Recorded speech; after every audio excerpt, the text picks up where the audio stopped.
बिस्मिल्लाहिर्रहमानिर्रहीम, अस्सलाम वालेकुम। पॉलिटिकल इकोनॉमी का प्रोग्राम दादा पोतो शो लेकर आपकी खिदमत में हाजिर। मैं हूं आपके साथ आपका मेजबान वसीम अहमद, और इस प्रोग्राम में जैसा कि आप जानते हैं कि हमारे साथ हमारी रहनुमाई के लिए दादाजी मौजूद होते हैं। कैलेंडर पर आज 3 सितंबर साल 2022 और आज हफ्ते का दिन।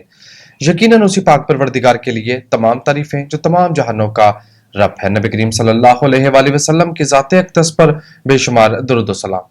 पॉलिटिकल इकोनॉमी के प्रोग्राम दादा पोतो शो का स्पेशल एपिसोड जो कि आपकी फीडबैक पर मुश्तमिल होगा। आपके भेजे गए सवालात के जवाबात आज के प्रोग्राम में हम दादाजी से हासिल करेंगे। दादाजी अस्सलाम वालेकुम। वालेकुम अस्सलाम। दादाजी क्या हाल है? अल्लाह का बड़ा करम है, उसकी बड़ी इनायत नवाज़ें कि हम आपकी खिदमत। बेशक बेशक, शुरू कर दो मैसेजेस। जी बिल्कुल। अहमद फरीद का मैसेज, ये मैसेज मेरा ख्याल है कोई 26-2700 दफा आ चुका है कि फ्यूचर ट्रेडिंग हराम है या हलाल है। दादाजी इस पे क्या मौकफ रखते हैं? अब आप जवाब देना। किस पे? फ्यूचर ट्रेडिंग मुनासिब समझे तो दे नहीं, दें। फ्यूचर ट्रेडिंग नहीं करनी चाहिए।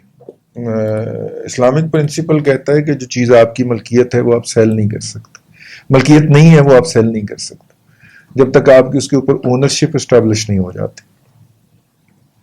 और वो अगर आपको मैं वो वाक़या बताऊं कि मुल्क शाम से गल्ला आया और मदीने में उतरा, तो एक ताजर ने वो मतलब कि वहीं पे ही उसको बेचना शुरू कर दिया।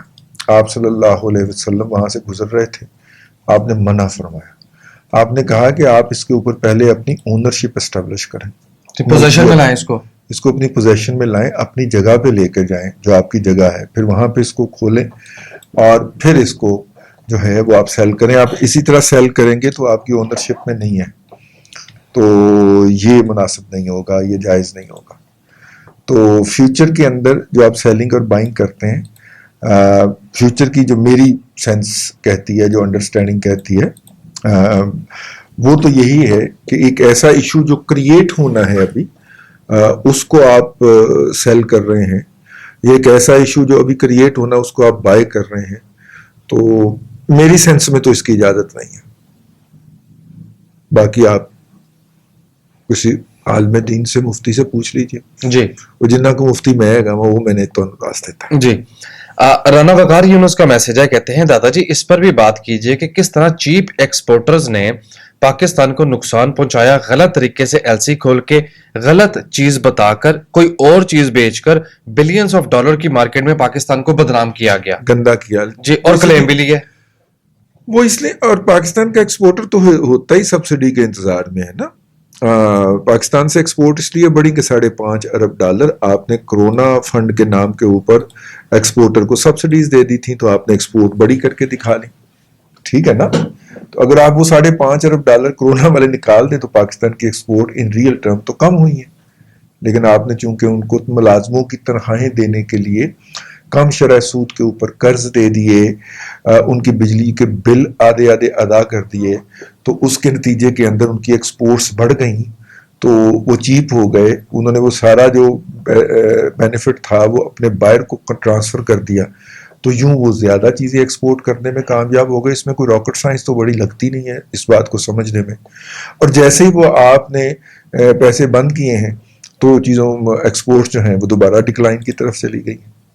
तो ये जो लो प्राइस एक्सपोर्ट्स हैं, जो दुनिया के अंदर लोएस्ट प्राइस एक्सपोर्ट्स हैं, जब तक आप उसे वैल्यू एडिशन में नहीं लेके जाते तो आप प्राइस डिक्टेट करने के काबिल तो नहीं होंगे ना। मतलब 40 काउंट का, 50 काउंट का, 60 काउंट का हाथ आप धागा बनाते हैं, और जब ये बनाएंगे वो भी 1962 की टेक्नोलॉजी के ऊपर, तो फिर उसको दुनिया फिर जितनी मर्जी वो जितनी मर्जी आला हो आपके पास जो है वो कपास, लेकिन फिर उसके रेट उसी तरह के घटिया रेट ही मिलेंगे ना। This is the fact. Yes, ठीक है, कोई यूथिया इसको माने या ना माने। जैसे ही आपने $5.5 अरब की उनको सब्सिडी दी कोरोना के दरमियान, उनकी एक्सपोर्ट्स बढ़ गई। जैसे ही आपने सब्सिडी वापस ली, एक्सपोर्ट्स कम हो गई। जी ठीक है जी। नेक्स्ट मैसेज मेरे पास मौजूद है। अली रजा का आपका शुक्रिया अदा कर रहे हैं कि आपने मुझे यूथी होने से बचा लिया। एक कोर्स में लेक्चर चल रहा था और लेक्चर देने वाले स्टेट बैंक के साहब थे, उन्होंने दादा पोतो शो का मुझे बताया था, मैं बच गया। बंदा बहुत जो है ना खुश फिर रहा है कि मैं यूथी होने से बच गया। अच्छा जी, हमसाया मुल्क से मैसेज है सावन का। सावन, अच्छा, इसको सावन, ये डबल ए लिखा हुआ है इसने, तो मैं इसलिए खींच के पढ़ देता हूँ। सावन कहते हैं दादा। डबल ए लिखा है?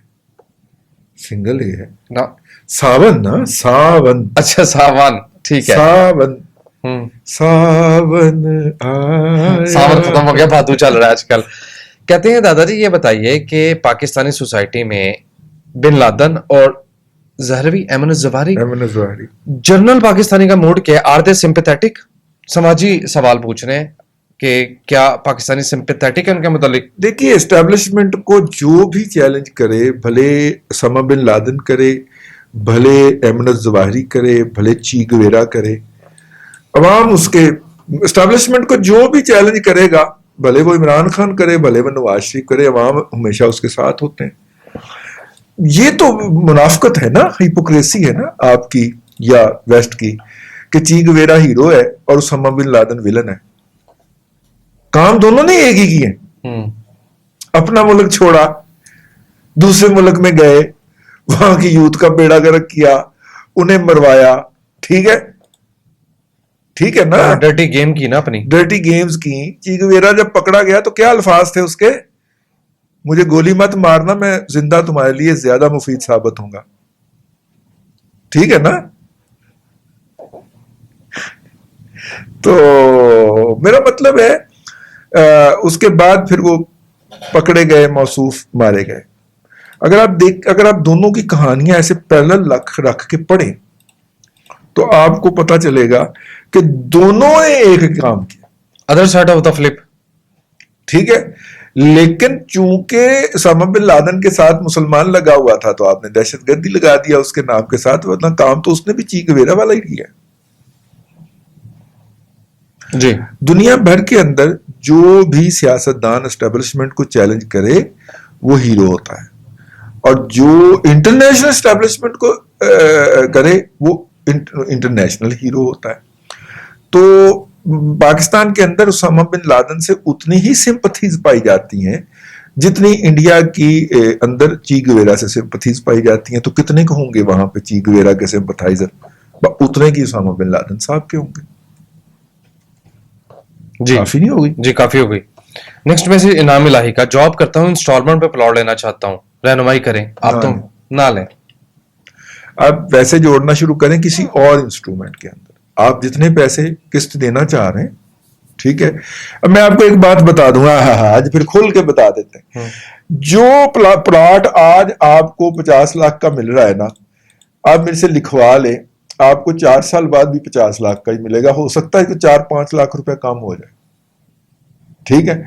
ये अगले 5 से 7 साल तक प्राइसेस कमोबेश यही रहनी। अफराते ज़र आपका पहुंच गया 42%। कंपनियों के पे आउट जो हैं वो 30-30, 32-32% पे जाने हैं। और ये जो है ये जो सलाब है, इसने बहुत सारे शोबों को बहुत विंडफॉल प्रॉफिट्स देने हैं, ठीक है। इसके ख्याल में मतलब कि म्यूचुअल फंड के रिटर्न भी बढ़ेंगे और बाकियों के भी, कंपनियों के बराह रास्त भी बढ़ेंगे। तो स्टॉक मार्केट एक ऐसी जगह है, वहां पे आप अपने पैसे ये वाली किस्त पार्क करना शुरू कर दें। हर महीने आप समझे आप वहां पे जमा करा रहे हैं, साथ में स्टॉक मार्केट भी अपना उसके अंदर प्रॉफिट लगाती जाएगी। और यूं जो एक अमाउंट बनेगी, आज से 3 साल बाद, 5 साल बाद तो प्लॉट से ज्यादा भी हो सकती उससे है। प्लॉट खरीद लीजिएगा। हमारी तरफ से ये आपके लिए एक मॉडल है। अगरचे पहले तो आपको यकीन ही नहीं आना इस बात का ना, हाँ, ये मसला यकीन ही नहीं आता, आपको यकीन ही नहीं आना कि ऐसे हो सकता है। फिर दूसरी बात यह कि आपके पास स्टॉक एक्सचेंज की महारत ही नहीं होनी, ठीक है। और तीसरी बात यह है कि आप कहेंगे कि आंख ओझल, मतलब कि रब नेड़े के कसोन लेड़े, प्लॉट आपको बहुत अच्छा लगता है। मैं आपको पहले भी एक दफा अर्ज कर चुका हूं कि पाकिस्तान के अंदर इस वक्त अमेरिका ने अफगानिस्तान की जंग में कितने पैसे लगाए थे? दादाजी $2 ट्रिलियन। 3 अच्छा, 30 खरब डॉलर लगाए थे। $3 ट्रिलियन। $3 ट्रिलियन का मतलब होता है 30 खरब डॉलर, 3000 अरब डॉलर जी, ये 20 साल में खर्च किए हैं, ठीक है। और इस वक्त पाकिस्तानियों की प्रॉपर्टी के अंदर जितनी इन्वेस्टमेंट दफन हुई पड़ी है उसकी क्या वॉल्यूम है? 30 खरब डॉलर, यानी 3000 अरब डॉलर हमने यार दफन कर रखा है زمین کے اندر، پلاٹوں کے اندر، کوئی فائلوں کے پروڈکٹیوٹی اندر، نہیں، اس کی کوئی پروڈکٹیوٹی نہیں. اور احساس تفاخر ہے میرے 4 پلاٹ ہیں ڈی ایچ اے میں. کیا احساس تفاخر ہے یہ ویسے؟ ٹھیک ہے. اور یہ ملک کا بیڑا غرق ہے. جو یہ لوگ کرتے ہیں وہ ملک کا بیڑا غرق کر رہے ہیں، معیشت کا بیڑا غرق کر رہے ہیں. یہ اکانومی سے پیسہ نکل کے زمین میں، پلاٹ میں، فائل میں دفن ہو جاتا ہے. ویسے یار آپ نے کبھی غور کیا ہے، ایک اور بات آج بڑی مزے کی ہم کریں، آپ نے کبھی غور کیا جو آپ کو فائل بیچتا ہے پلاٹ کی، وہ اپنے بچوں کو انگلینڈ کیوں لے کے جاتا ہے؟ جی صحیح بات ہے. اس کا زمین پہ یقین ہے خود، یہ چیک کرے نا. اپنے بچوں کو انگلینڈ کیوں لے کے جاتا ہے؟ وہاں پہ ان کو گھر خرید کے کیوں دیتا ہے؟ اگر اس کے یہ زمین اتنی ہی پرومسنگ ہو، یہ فائل اتنی ہی پرومسنگ ہو، تو سب سے پہلے اس سوسائٹی کے اندر تو اس کا اپنا محل بننا چاہیے، اپنا گھر بننا چاہیے. خود ملک ریاض کے خود اپنا یہ جو لاہور والا پارکنگ والا کی نہ آیا تھا، علیم خان، خود علیم خان کے بچے جو ہیں وہ وہاں پہ ہوتے ہیں اور وہاں پہ بڑے بڑے محلات میں رہتے ہیں. آپ کو وہ کاغذ کی فائلیں بیچ کے آپ سے پیسے مٹھورتا رہتا ہے. یہ سارے ڈبل شاہ ہیں. ٹھیک ہے نا؟ میں تو یار سوچ رہا ہوں اب بند ہی کر دیا جائے اس پروگرام کو. جب خلقت سننے کو تیار نہیں ہے اس پروگرام کے 14ویں سال میں بھی ہماری ایڈوائس، تو پھر ہمیں ہی بکواس بند کر دینی چاہیے یار. ٹھیک ہے نا؟ یہ سوال کوئی 1,01,071ویں مرتبہ آیا ہے اور ہم 1,01,071ویں مرتبہ اس قوم کو قائل کرنے میں لگے ہوئے ہیں کہ یار یہ نہ، اور یہ پھر فائل خریدیں گے. اور اس نے ہماری بات سننے کے بعد پھر فائل خریدنی ہے، پھر اس نے قسطوں میں پھنسنا ہے، پھر اس نے 3 سال بعد رو رہے ہونا ہے کہ وہ جی فائل کے میں نے 12 لاکھ دیے ہیں، اب میں نے ان سے بات کی ہے 7 لاکھ مل رہے ہیں، 7 لاکھ واپس مل رہے ہیں، تو بتائیں دادا جی اس کا کیا کریں؟ جی اتنی تو انفلیشن پڑ گئی تجھے. اتنا بڑا دکھ ہوتا ہے کہ یار اس کو منع بھی کیا تھا کہ یہ نہ کر، لیکن پھر کر آتے ہیں لوگ. تو پھر ہم ہی بکواس کرنا بند کر دیں یار. ٹھیک ہے جی. مجھے تب پلا کیوں چڑی ہوئی ہے؟ جی جی بہت ساری چڑی ہوئی ہے. ایک بندہ ایک بچہ میرے پاس آیا ہے، میں نے اسے 101 رستے لیگل رستے سے جانے کے بتائے ہیں کہ بیٹا ایسے کر لو، چلو ایسے کر کے داخلہ لے لو، چلو یہ کر لو، وہ کر لو، تم یورپ پہنچ جاؤ گے. نہیں، وہ کہنا بس ڈنکی سے جانا، وہ ڈنکی لگتی ہے. اور ڈنکی بھی وہ چنگی پلی 25-30 لاکھ روپے ماں باپ کا لوا ہوا ہے. میں نے کہا پتر مارا جائے گا رستے کے اندر، تیری جتنی سول جان ہے تو نے تو ایران کی پہاڑیاں نہیں ٹپنی. نہیں، وہ ڈٹا ہوا ہے. میں نے کہا جب اتنی ڈٹرمینیشن ہے بچے کے اندر تو میرے کل کی لین آئے ہو تسی؟ جاؤ پھر مارکیٹ. نہیں تسی دسو کہ کل لوائی ہے. میں کہا مجھے غصہ چڑھ گیا، پھر میں نے بکواس کی ان کے سامنے. میں نے کہا نہیں آپ سب کی رہنمائی کرتے. میں کہا میرے سے کچھ مارو تسی. ویسے ایک بات کہنے کی مجھے بھی اجازت دیجیے. اگر اتنی ڈھیٹ قوم ہے اور اتنی خودکشی پہ مادہ قوم ہے تو یار اس قوم کو اس کی حالت پہ چھوڑ دینا چاہیے. ویسے ہی سارا رائتا آپ نے پھیلایا کہ ایک بیڑا اٹھایا لوگوں کے رہنمائی کرنے کا. 1 منٹ آپ سے چھپ کے میں نے بھی 13 سال کھپنے کے بعد 13 سال کھپنے کے بعد میں اس نتیجے پہ پہنچا ہوں کہ اس کا کوئی علاج نہیں ہو سکتا، اس کو ان کی حالت پہ چھوڑ دیا جائے. میرے پاس وہ بیٹھا ہوگا گھنٹہ، سوا گھنٹہ، 1.5 گھنٹہ. میں نارملی اتنا ٹائم کسی کو دیتا نہیں، لیکن وہ اس کے بعد اٹھ کے گیا ہے. میں سوچ رہا تھا کہ یار اس کا تھنکنگ پیٹرن کیا ہے. ٹھیک ہے، میں نے اس سے پوچھا کہ آپ کہاں بیٹھتے ہیں، یہ باتیں آپ کو کس نے بتائی ہیں؟ تو اس نے بتایا کہ وہ مطلب کہ دوستوں کے پاس بیٹھتا ہے شام کو جا کے، تو وہ انہوں نے بتائی ہیں. ٹھیک ہے، میں نے سوچا کہ اس کا تھنکنگ پیٹرن یہ ہے. ابھی میرے سے کوئی 1.5 گھنٹہ میرا دماغ کھا کے گیا ہے، یا میں نے اس کی کاؤنسلنگ کی ہے. اس نے جا کے وہاں پہ 4 گھنٹے بیٹھنا ہے اور انہوں نے یہ ساری گفتگو جو میری ہے یہ اس کے دماغ میں سے دھو کے اسے گھر بھیجنا. ڈٹرجنٹ پاؤڈر سے، وہ بھی ڈٹرجنٹ پاؤڈر سے، سرف ایکسل سے دھو کے، داغ کوئی نہ رہے، برائٹ سے داغ ہے. ٹھیک ہے نا؟ تو میرا مطلب ہے کیا فائدہ یار ہم روزانہ 15-20 منٹ آ کے تو یہ بات کر کے چلے جاتے ہیں ایسے لوگوں کو. 40 کلومیٹر گاڑی چلا کے 15-20 منٹ کے لیے. अच्छा, यहाँ तक बात नहीं है, एक जुमला सिर्फ टेक्निकली मैंने एक मार्केटिंग का एक्सपर्ट जो समझता है इस्लामाबाद में होता है कि मैं बहुत बड़ा एक्सपर्ट हूँ, उससे मैंने बात की आपसे ज्यादा, तब मुझे इस बात की चढ़ गया कि जब मैंने उसे एनालिसिस करवाया कि यार हम इतने दिल से दादा पोतो शो करते हैं, चल क्यों नहीं पा रहा, उसने सारा एनालिसिस करके मेरे साथ वो डाटा शेयर किया। उसने कहा जो पाकिस्तानी कौम इंटरनेट पर ढूंढती है ना, उसमें आप पिछले 10 साल में कभी भी नहीं ढूंढे गए।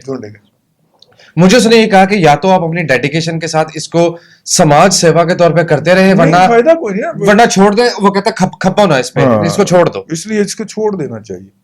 वो कहता है ये नहीं चलेगा। इस तरह की कोई वॉइस ऑफ यार, अगर हमने यूथ ही पैदा करने हैं तो ठीक है, होते रहे, खुद काश्ता लोग हैं, वो खुद बखुद खुरदरो पौधों की तरह उग रहे हैं, जहालत उग रही है जी, बढ़ती चली जा रही है, ठीक है ना। और दादाजी वो ये कहता है कि दुकानदार, इसको बिजनेस पॉइंट ऑफ व्यू से देखें, दुकानदार चीज वो रखता है जिसका गाहक होता है। वो कहता है आपके कंटेंट का गाहक नहीं है, गाहक कोई नहीं, ये बात है। अब इसी प्लेटफॉर्म से बैठ के रजीनामा शुरू हुआ है, माशाल्लाह, उसने दिन दुगनी रात चौगनी तरक्की की है इसी प्लेटफॉर्म से, क्योंकि उसमें हम किसी की वो किसी की फलाह बहबूद के लिए नहीं बैठे, वो आप अपना एक ओपिनियन शेयर कर रहे होते हैं, ओपिनियन शेयर कर रहे होते जी, मिर्च मसाला लगा के। साकिब सलीम का मैसेज है, वही रोना धोना जो मिडिल क्लास का होता है। कहते हैं दादाजी आप नहीं समझते कि मिडिल क्लास अब भी और आने वाले 2 सालों में मजीद क्रश होकर गुर्बत की लकीर से नीचे चली जाएगी, क्योंकि आपने तफसीलात लिखी 4 साल इमरान खान के तोशाखाना और उनकी सारी मिसडीड्स की यहाँ लिस्ट मौजूद है, ठीक है, क्रश मजीद हो जाएगी। हाँ बिल्कुल, मैंने तो आपको कहा 2028 तक आपका और मेरा जो है वो रगड़ा निकलना है, जो इस मुल्क में रहना चाहते हैं। प्लान सर ना, ठीक है ना, हाँ? सर का प्लान था, हाँ? सर का प्लान है, हाँ सर का प्लान है, सर का भी रगड़ा निकलना। मैंने सर का बिगाड़ा है, सर की आधी तनख्वाह आती रह गई, ठीक है ना, सर का भी रगड़ा निकलना है, साडा कल्याण नहीं निकलना, उन्होंने तो भी निकलना, ठीक जी। मैसेज मौजूद है मोहम्मद उमर का, बड़ा अच्छा सवाल पूछा। कहते हैं दादाजी ये फ्यूल प्राइस एडजस्टमेंट का जो अजाब हम पर नाजिल है, ये किसका दिया हुआ तोहफा है? मजीद ये कि क्या इससे हमारी जान छूट पाएगी? देखिए, फ्यूल प्राइस एडजस्टमेंट उस वक्त आया था जब IPPs को मुतारफ करवाया गया था कि अगर तेल महंगा आएगा। अब देखिए हमारी भी किस्मत जो है वो बड़ी हारी हुई किस्मत लेके हम पैदा हुए अगस्त के महीने में, यानी कि अहले पाकिस्तान, यानी कि पाकिस्तान, यानी जब हमने फर्नेस ऑयल के ऊपर बेस करके IPPs लगाए, उस वक्त तारीख में कभी भी फर्नेस ऑयल का प्राइस जो है वो 1800 से 2000 के 1800 से 2200 के दरमियान रहता था। 6000 के एस्टिमेशन पे लगे थे, 6000 रुपए, 6000 रुपए उस वक्त लगे थे। नहीं, हमने वो जो 2200 था ना उसको 4000 किया कि 4000 अगर प्राइस हो जाए, उन्होंने कहा नहीं 4000 नहीं 6000 करो, और ये भी सोचा कि 6000 से 12000 भी हो जाए तो भी क्या हो जाएगा, वो माशाल्लाह 1,60,000 उसकी एक्स फैक्ट्री प्राइस है, ठीक है। अच्छा, फिर यहाँ पे खत्म नहीं हुआ, हमने कहा कि यार फर्नेस ऑयल बड़ा महंगा हो गया तो ये ले चलते हैं हम गैस के ऊपर। हम गैस के ऊपर लेके गए अपने बिजली की पैदावार, गैस चुक के सामान को बची है $39 पर MMBTU, और उस पर भी अवेलेबल नहीं है, कहाँ का मौजूद है, हम खरीदार हैं, मान लेंगे, वो बिड करता है, सप्लाई के ऊपर डिफॉल्ट कर जाता है, ठीक है। हमने कहा यार नहीं, दुनिया भर के अंदर आजमाया वो फार्मूला, कोयले से बिजली बनाते हैं, ठीक है। कोयला $430 पर टन जाके ठुकया जे, 430 या $420, $450 सॉरी, जा ठुकया जे, ठीक है। यार हम क्या किस्मत लेके पैदा हुए हैं। हमारा इंडस्ट्रियलिस्ट भी होता है, और इंडस्ट्रियलिस्ट को और जूते पड़ने चाहिए, यानी कि मेरा ये ख्याल है, यानी मियां मंशा जैसा बंदा यार $1 की सरमायाकारी लगा के अगर वो म्यूनिसिपल सॉलिड वेस्ट से बिजली नहीं बनाता और प्लांट को कंटेनर में पैक करके, कंटेनरों में पैक करके रख देता है, जंग लग जाए खा जाए नहीं चलाऊंगा, क्यों? क्योंकि जिन लोगों ने चलाना था उनकी ट्रेनिंग के ऊपर एक अन्ना मियां मंशा ने या उमर मंशा ने खर्च नहीं किया, तो प्लांट फ्लॉप ही होना था ना, हो गया भाई। अगर आपने वही थर्ड क्लास किस्म का, घटिया किस्म का अपना जो टेक्निकल का बंदा है उसको इंचार्ज बना दिया, तो वो तो चाहेगा ना कि ना चले। फर्नेस ऑयल पे उसकी निशात के अंदर जो फर्नेस ऑयल आता है और उससे बिजली बनती है, उसकी दिहाड़ी लगती है उसके ऊपर, तो वो सोचेगा कि महमूद बूटी से ट्रक भर के आ जाए और उनको जला के बिजली बना ली जाए, हैं? और अब उन ट्रकों की कीमत क्या होगी और उस पर कितनी दो नंबरी हो सकती है, नहीं होने देगा, नहीं होने दिया उसने। 2 प्लांट थे, एक मुल्तान में اور ایک اللہ آپ کا بھلا کرے DG خان 2 یہ جو کلر کا ہار ہے وہاں پہ دونوں فلاپ ہو گئے, کر دیے گئے. یہ بات ہمارے سیٹ کو سمجھ نہیں آتی کہ اچھی ہیومن ریسورس اچھے نتائج دیتی. ہمارے سیٹ کا یہ خیال ہے کہ نہیں, لائل ہیومن ریسورس جو ہے یہ 30 سال سے میرے ساتھ ہے, ابا جی کے بھی ساتھ تھا یہ کام, اس لیے خوشامدی بنتا چلتا ہے. That's it. ٹیلنٹ جو ہے پھر یہاں سے ڈیسپریٹ ہو کے فلائی کر جاتا ہے دوسرے ملکوں کو, جا کے وہ ترقی دیتا ہے. ٹھیک ہے نا. ویسے آج کل سارا یورپ جو ہے, ایسٹرن یورپ خاص طور پہ, اس کی یوتھ جو ہے وہ فلائی کر رہی ہے, امریکہ جا رہی ہے, کینیڈا جا رہی ہے. ہاں جی. اور وہاں کی حکومت نے کیا کیا یار, آپ دیکھیں حکومتوں کے اقدام, انہوں نے اپنی یوتھ کو روکنے کے لیے اعلان کیا ہے کہ 25 سال تک کے نوجوان جو ہیں ان کی انکم کے اوپر ٹیکس ہی کوئی نہیں ہوگا. ہے نا انسینٹو جی. وہاں پہ, حالانکہ کیا ٹائم ختم ہو گیا. وہاں پہ ایسٹرن یورپ کے اندر حالانکہ 20% سے لے کے 40% تک ٹیکس ہے, اور چھوٹی سے چھوٹی پیمنٹ بھی, آپ ڈیلی ویج کے مزدور بھی ہیں تو آپ کو وہ پیمنٹ کرنے سے پہلے کاٹ لیتا ہے آپ. لیکن دا مومنٹ آپ یہ شو کریں کہ جی میں مطلب کہ بلگیرین ہوں, یا میں ہنگیرین ہوں, یا میں پولش ہوں, اور یہ میرا شناختی کارڈ اور میں 25 سال کا نہیں ہوں, وہ فوراً 20% واپس کاٹ دیتا. مزہ آیا. وہ لوگ ہیں جو اپنے لوگوں کے بارے میں سوچتے ہیں. ویسے ان کی یوتھ ابھی بھی قابو نہیں آ رہی, وہ پھر بھی بھاگ رہی ہے وہاں سے, کیونکہ ان کو امریکہ کے اندر زیادہ مستقبل نظر آتا. تو میں نے بات اس لیے شروع کی تھی کہ ایسٹرن یورپ کے اندر آپ کے بھاگ کے جانے کے امکانات موجود ہیں. جی ڈن جی. سامعین کرام آج کے لیے اتنا ہی, اور بس یہ جو ہے, اب یہ والا مذاق اگر ہوا بھی, میں آپ سے عرض کر دوں, یہ والا پروگرام اگر ہوا کرے گا تو وہ گھر سے بیٹھ کے ہم وہ جو ہے کیا ہے آن لائن اسٹریم یارڈ وغیرہ پہ کر دیا کریں گے. یہ یار اسٹوڈیو والی اب عیاشی جو ہے نا وہ نہیں ہوتی. سمپل از دیٹ کہ چلنا اس میں ہے نہیں, پروگرام نے لاگت بہت زیادہ ہے, لاگت بہت زیادہ. آپ کتنی اپنی جیب سے ڈالتے جائیں یار. آپ لوگوں نے بھی مطلب کہ تھوڑی بہت اپنی طرف سے اپنے تئیں کوشش کی ہے, لیکن وہ انسفیشینٹ رہی. لیکن وہ جنہوں نے کی ان کا شکریہ. 50 روپے کا بجلی کا یونٹ ہے, وہ نہیں افورڈ ہوتا. وہ اب کمرشل ریٹ پڑتا ہے کیا, کتنا کہ اس میں اپنا ہم نے سب کچھ بال بول کے رگڑ دیا, تن دیا یار, اس کے اندر اپنی ہڈیاں تک بال دی. اب قوم سمجھنے کو تیار, وہ انڈیا والے ساڑھے کو سیکھ گئے یار, اور اسٹاک پہ کما بھی گئے, اور کما بھی گئے پیسے. ٹھیک ہے, اپنا مستقبل اپنے قوم تیرے اس نے کمالات کی خیر. ٹھیک ہے نا, وہ کما گئے یار. آسٹریلیا میں رہنے والے کما گئے یار, انگلینڈ میں رہنے والے کما گئے. نہیں کسی نے کمایا تو وہ اہل لاہور نے نہیں کمایا. پنجاب گئے نا. نہیں, اللہ کی قسم میں نے یہ لاہوریوں کے لیے پروگرام شروع کیا تھا, اور میں 13 سال کر کے تھک گیا. اصحاب جواب دے گئے, بڑھاپا طاری ہو گیا. میرے ساتھ کے نوجوان جو ہیں, جو میرے کلاس فیلو ہیں, وہ کہتے ہیں دسی نہ کسی نے ساڑھا تو کلاس فیلو رہے ہیں. ٹھیک ہے, اور میری جوانی رڑ گئی, جوانی رڑ گئی اس پروگرام. میرا بڑھاپا جلدی آ گیا, لیکن اس قوم نے نہیں سیکھنا تھا, نہیں سیکھا. ہم نے اس کے چینج کر کے دیکھے. تو بہرحال ابھی میں جو ہوں اس کے اوپر شدید قسم کا منفیت کا شکار ہوں, اور میں اس میں وقفہ لوں گا کچھ عرصہ. اس کے بعد ہم دیکھیں گے کہ اگر اس کی فیزیبلٹی نکلتی ہوئی تو شاید دوبارہ کوشش کریں, لیکن فی الحال میرا خیال ہے کہ وقفہ شفقہ لیا جائے. اب تک کے لیے اتنا ہی. آپ کی دل آزاری ہوئی ہو ہماری کسی بات سے تو اس کے لیے معاف کر دیجیے گا. وہ آپ کو اگر ہم نے ڈانٹا ہو تو وہ ڈانٹ جو تھی وہ صریحاً آپ کے مفاد کے لیے تھی. ہمیں تو اس سے کچھ نہیں ملا, بلکہ ہمارا تو انرجی بھی لگی, پیسہ بھی لگا, سب کچھ لگا. لیکن آپ اگر لوگ مائل نہیں ہیں اس بات کو ماننے میں یا خریدنے میں, پھر ہم کیا کر سکتے ہیں. اللہ تبارک و تعالیٰ آپ کو آسانیاں عطا کرے اور آسانیاں خلق خدا میں تقسیم کرنے کی توفیق. آمین. دادا جی بہت شکریہ. ناظرین کرام, پولیٹیکل اکانومی کا پروگرام دادا پوتا شو آپ دیکھ رہے تھے. یہ تھا آج کا دادا پوتا شو. میں امید کرتا ہوں کہ آج کا پروگرام آپ کو پسند آیا ہوگا. وسیم احمد کو دادا جی کے ساتھ اجازت دیجیے. انشاءاللہ عزیز آپ سے ملاقات ہوگی اگلے پروگرام میں. تب تک کے لیے اللہ حافظ.